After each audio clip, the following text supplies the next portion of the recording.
dock fishing. There's a lot of anglers who are, single-minded in their approach. They'll pick up a racket weight Senko because they are comfortable skipping a Senko on a spinning rod.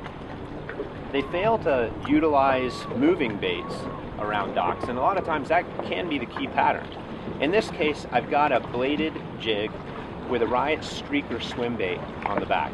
And the reason I choose a swim bait like this one is because it is a full-bodied swim bait, and it gives the bait a surface so when it strikes the water, it will give it lift and basically skip it across the top of the water.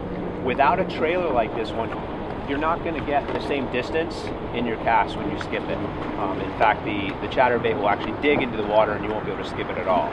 So make sure if you are going to use a bladed jig like this, to incorporate a swim bait like the Streaker.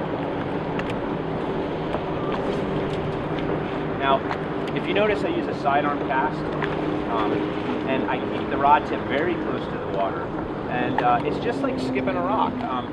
You do need to make sure that the spool of your reel is loosened.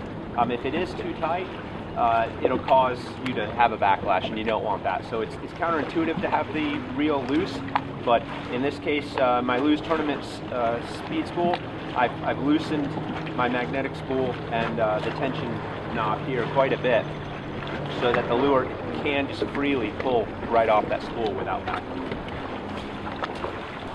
Alright guys, let's talk a little bit about the setup that we use when we're skipping docks. I like a shorter rod because it provides me a lot more accuracy than a longer rod does. But I need a rod that still gives me the backbone to horse those fish out from underneath the docks and avoid those pylons. In this case, I'm using a 6'9" medium heavy Micro Magic Pro. This rod has plenty of backbone but still offers a flexible tip so I can make those pinpoint accurate skips. Now I have this paired with a Tournament MB speed spool from Lew's, and this reel is just a good all-around workhorse for any bait casting application. I've got this one spooled with 20-pound Gamma Edge fluorocarbon, and I've got it rigged up to a new bladed jig from Riot. This is called the Whacker, and this bladed jig is made with all American-made components, down to the epoxy eyes. It's a tremendous bait. I've had the opportunity to use these prototypes for the last year, and it's a fantastic bait, and it provides a really cool hunting action that a lot of bladed swim baits don't have. Now, another bait I use when I'm skipping docks is just a straight up swim bait. This particular one is a Riot Bait Streaker swim bait. It's what I also have as a trailer on my bladed jig here. The great thing about the Streaker is it's solid body.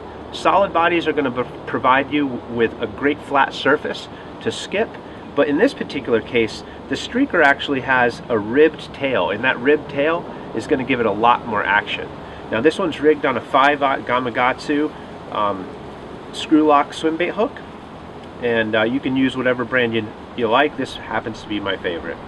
So there you have it guys, two baits that you can skip under docks that allow you to cover a lot of water and catch a lot of fish. I'm Matt with Bass Fishing Basics. We'll see you next time.